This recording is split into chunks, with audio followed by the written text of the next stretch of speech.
Ассалаумалейкум оқырмандар. Сіздерден алдарыңызда жаңа тест спид сонда қазір safety driving алып тастаған. Сондықтан осы жаңа PDD тест KZ деген сайттан сіздер 4500 теңге сатып аласыздар. 3 ай қолдануға болады. Толықтай 1500 сұрақ, оның 40 келеді, 32-сіне дұрыс жауап беру керексіздер. Және де сатып алғанда сізде бүкіл категория ашылады. А, Б, С, Д, даже трамвайдың категориясы сіздерде ашылады. Ал енді обзорға кірсек, категория Б, Б-ге кіреміз. Мысалы, осындай сұрақтар, және де мұнда тілді ауыстыруға болады, міне, онлайн режимде.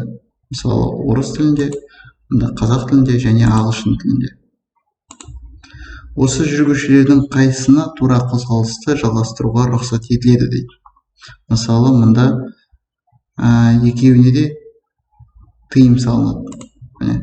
Бассам және қосымша мұнда жауабы шығады. Жаяу жол белгісі қиылыстың кейін жаяу жүргіншілер қозғалысына рұқсат етеді дейді мысалы.